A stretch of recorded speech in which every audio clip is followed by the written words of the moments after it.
In the heart of the African savannah, there was a watering hole known as Ujumaa, a place where various animals gathered to quench their thirst and share news. The king of these lands was a majestic lion named Kiongozi.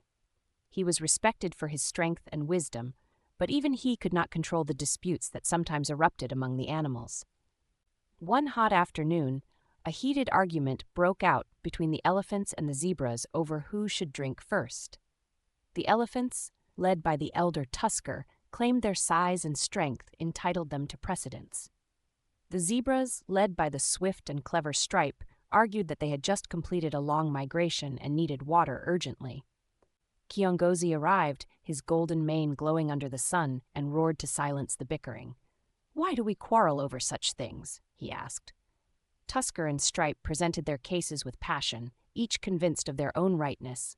Kiongozi listened patiently, understanding that both sides had valid points. However, he realized that simply making a decision wouldn't solve the underlying tension. As he pondered a solution, Kiongozi remembered a lesson from his mother. True leadership lies not in imposing your will, but in fostering understanding and respect among others. With this in mind, he decided that a council would be formed, comprising representatives from each species to discuss and settle disputes collectively. It was a bold move that required everyone to respect the opinions of others. The first meeting of the Animal Council took place under the shade of a baobab tree. Kiongozi presided over the assembly, which included Tusker, Stripe, an eagle named Sky, a cheetah named Sprint, and a wise tortoise named Mzee. Each representative was chosen for their ability to see beyond their own needs and consider the well-being of the entire community. The council's initial task was to establish rules for the watering hole. Tusker suggested a rotation based on size and strength, while Stripe proposed a system prioritizing the needs of the most vulnerable. Sky, observing from a high branch, offered a compromise, a schedule that alternated priorities to ensure fairness over time. Sprint and Mzee added their insights, highlighting the importance of flexibility and understanding exceptional circumstances. The discussions were long and often contentious. Tusker and Stripe had the most difficulty agreeing, their perspectives rooted in deep-seated habits and beliefs. Kiongozi encouraged them to listen to each other, to consider the reasons behind each other's positions.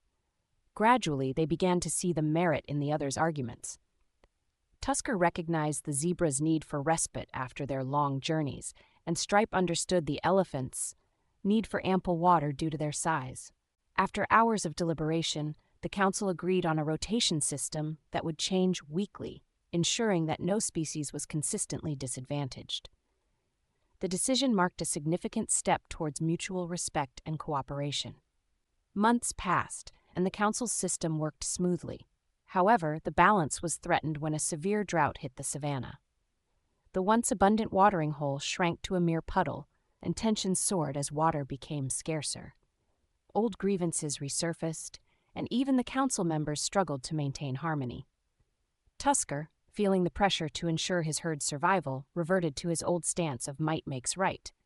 Stripe, desperate to protect his foals, demanded priority based on need. Sky, Sprint, and Mzee found themselves caught in the middle, their efforts to mediate seemingly in vain. Kiongozi called an emergency council meeting, aware that the drought could undo all their progress. As the animals gathered, the air was thick with tension and fear. Kiongozi began by acknowledging the gravity of the situation and the valid concerns of each species. "We face a great challenge," he said, "but we must remember the strength of unity and the power of respect." The council deliberated late into the night, emotions running high. Sky suggested rationing water based on the immediate need, monitored daily. Sprint proposed seeking alternative water sources, sending scouts in all directions. Mzee reminded everyone of the importance of patience and trust, sharing a story of a past drought when cooperation saved many lives. Through the heated debate, Kiongozi consistently urged the council to listen and understand each other's perspectives. Gradually, the council members began to compromise, blending their ideas into a multifaceted plan. They agreed to ration water, send scouts, and support each other's efforts. The plan was not perfect, but it was a testament to their commitment to respect and collaboration. The scouts set out at dawn, a mix of species working together for a common goal. Days passed with little success, and anxiety grew among those left at the watering hole. Despite the rationing, water levels continued to drop, and the atmosphere grew increasingly desperate. One evening, Sky returned with news. He had spotted a distant river still flowing, though it was guarded by a pride of lions known for their hostility to outsiders. The council convened immediately, and Kiongozi faced a difficult decision. The journey to the river was perilous, and the lion's reputation made negotiations seem unlikely. Stripe suggested a stealthy approach, taking small groups to avoid detection. Tusker, however, argued for a direct confrontation, believing their combined strength would be sufficient.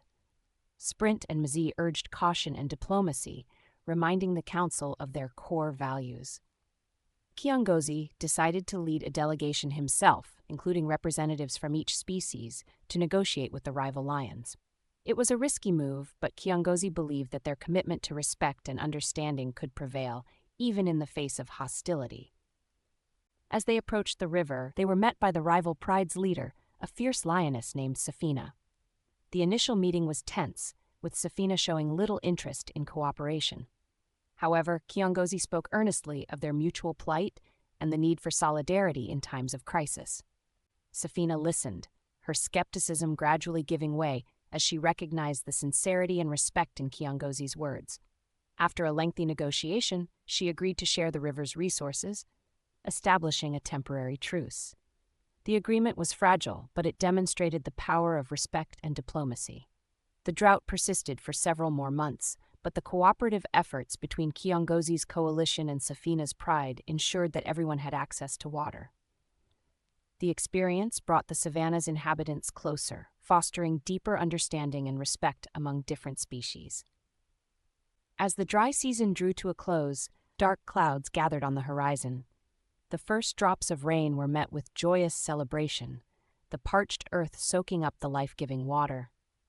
The watering hole at Ujumaa gradually refilled, and the land began to flourish once more. Kiongozi reflected on the journey they had all undertaken. The drought had tested their resolve, but it also revealed the strength of their unity.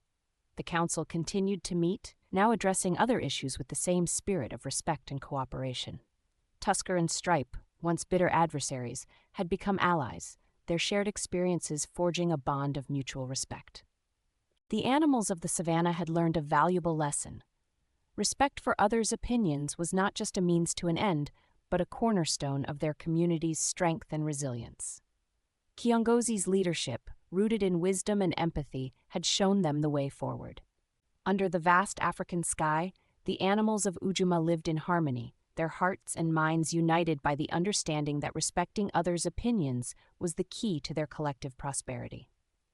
The legacy of their struggle endured, a testament to the power of respect in overcoming even the greatest of challenges.